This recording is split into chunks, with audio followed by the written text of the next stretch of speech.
Hi everyone, it's Miss Carla from the Elanco Library. Hope you guys are doing well. I usually wear my mask, but I'm at my desk and surrounded in a bubble, and no one's in the building, so I think we're pretty safe, which is nice. Like I said, I am Carla from the Elanco Library, and this is a new series called Crocheting with Carla. We're going to be doing a few different projects. Today we're going to start off with just a single crochet, how to do that, how to put the yarn on the needle, and how to switch colors. So hopefully you guys will take these skills and then maybe make a scarf or something. I think that'll be pretty exciting, and I think it's a good time to start on the scarf because it's not cold yet, and scarves take longer than you think they do. They always do, at least for me. I don't know why. I always think it's gonna take 2-3 weeks. It takes me longer because I always like them. I always like my scarves a little longer. Anyways, I hope you guys will enjoy this little video tutorial. We're doing Crocheting with Carla on Wednesdays at noon until the end of September. And then October, we will be moving on to What is Early Literacy at 10:30. So hopefully you guys will enjoy this series. Let me know what you guys think. If you are doing any projects of your own, if you take any of these skills and do it to your own project, send me pictures. I would love to see them. All right, so we're going to go ahead and get started. All right, so we're going to get started. So I picked two colors. They're not the best colors, but that's okay. And I picked up one of my crochet hooks. So if you guys aren't familiar with crochet hooks, you just need one, unlike knitting. This is a J hook, and it's a Susan Bates hook. I never met really a crochet hook that didn't work very well. There is like a metal type ones like this. There are plastic ones. There are ones that come with rubber grips at the end, whatever you prefer. I don't like the plastic ones simply because of the way it sounds when the yarn goes through the plastic, and I don't know why. I just don't like it. Okay, so like I said, this is a J hook. How do I explain this? So ABC, so let's say A would be the smallest hook and the Z would be the biggest hook. So I hope that explains sizes a little bit. Obviously, so the bigger the hook, the bigger the stitch will be, and the smaller the hook, the smaller the stitch will be. All right, so the next thing we're going to do is we are going to we're going to start our project. We're going to start off with a chain stitch. All right, so I don't know if I told you, but we're going to be making a scarf today, or at least to start off, we're going to talk about just a single crochet and how to switch colors. So hopefully that'll be helpful to you. So we're going to take the end of this yarn, we're going to drape it over the hook. See that? Keep it in place. Grab the yarn, pull it over the hook.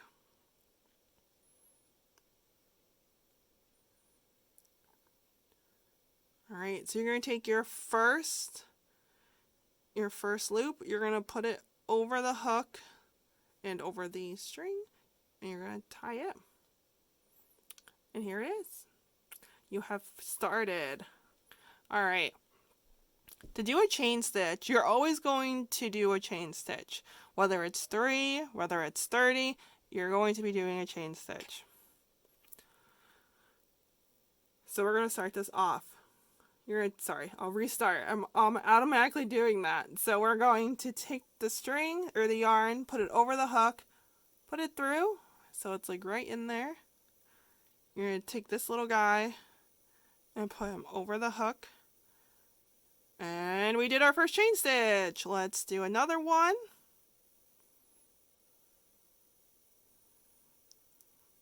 There we go. A little bit slower. One last time. You're going to pull the string over the needle, bring it up, take this guy, and pull him over. All right, you're going to do that for however long when you're looking at instructions or how-tos or crocheting patterns, that's what I'm looking for. It will tell you how many stitches to make, how many chain stitches. I'm going to do, I think about 40. I prefer a scarf a little bit longer, but you can do whatever you want. Just so you know, how much you chain stitch is not necessarily an indicator of how wide or how long the project is going to be. Learn that the hard way.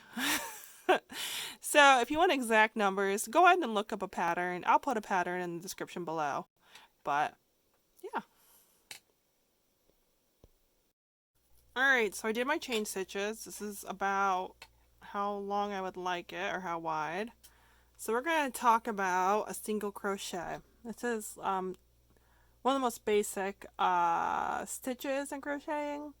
So we're going to get right into it. So you see the stitch on the chain stitch. You're going to put your needle through that little hole. Alright, now you're through. You're going to put the yarn over the hook. You're going to drag it through. Now you have two loops on your needle. You're going to put another one around. So now you have 3. You're going to drag that third one through the first 2. And there we go. So let's do that again. You're going to go through one of the stitches down below. I always mess up with chains in the first row because sometimes they look all about the same. Here we go. Okay. You put the needle through the stitch. Put a yarn over the hook, drag it through. Now you have 2. You're going to take this, take the yarn and put it over the needle again. Drag the needle and that yarn through the 2 loops, and then here we go.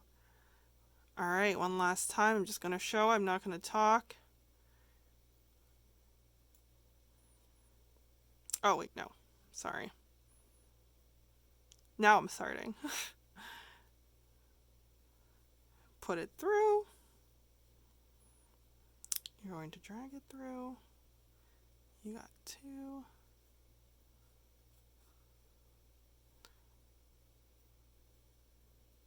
I'm just going to do a few right on camera.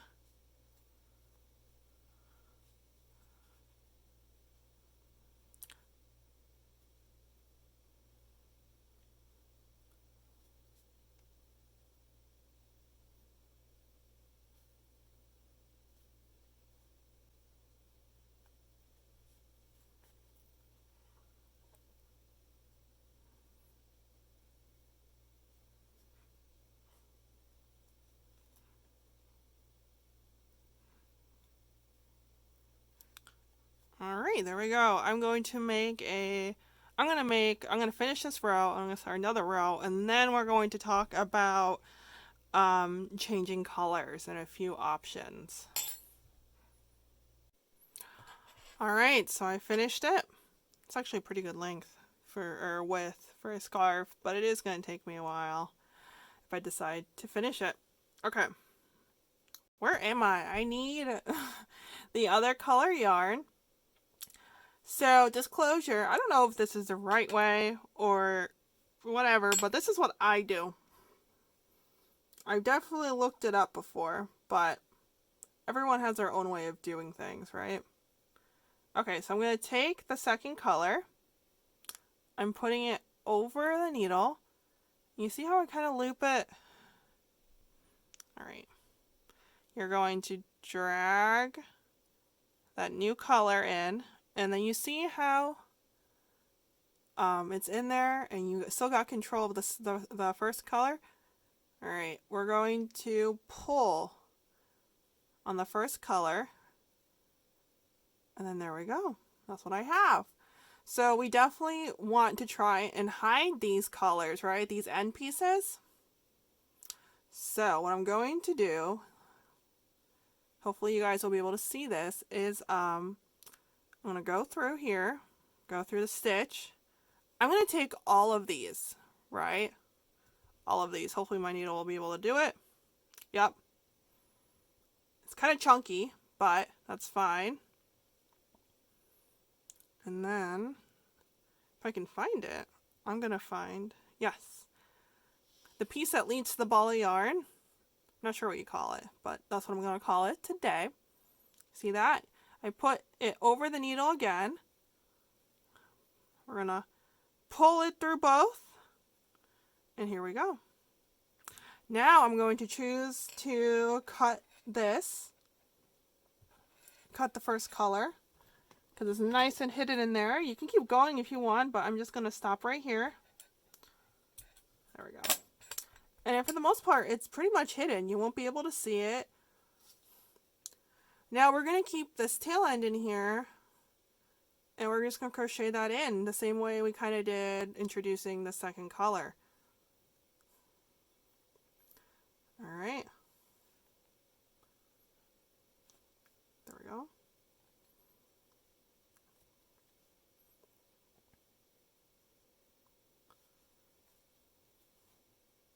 Oh, sorry. My favorite stitch is half double crochet, so that's what's going on. Alright, we're going to the stitch. We're pulling the yarn through. We got 2 loops. We're going to put more yarn over the needle. We're going to drag that 3rd loop through here, and now we got a new stitch. So we're going to keep going just like that all the way to the ends. So you can change the color as many times as you want. There's some people who do something called a temperature blanket, where they designate different colors for different temperatures. It's usually a range of temperatures. It could be like orange is between 90 and 100 and stuff like that. Some people do a stitch a day. Other people do multiple. Like they just write down the temperature and then they take care of it all at once. I have a friend who's doing that. The same friend is actually making giant squids. She got commissioned for that, so that's pretty fun. If you need giant squids, I know a person. So just find me and I will hook you up. I think she is getting paid $100 per squid. So you do have to be prepared for that because she is buying the materials and she's needs to get paid for her work, right? But yeah. This is pretty much going to be the end of the video.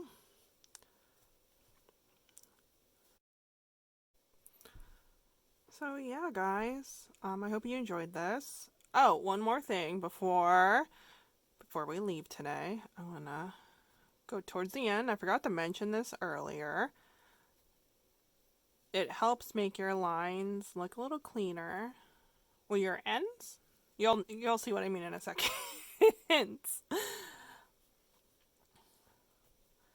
Alright, let's get there. Let's get towards the end.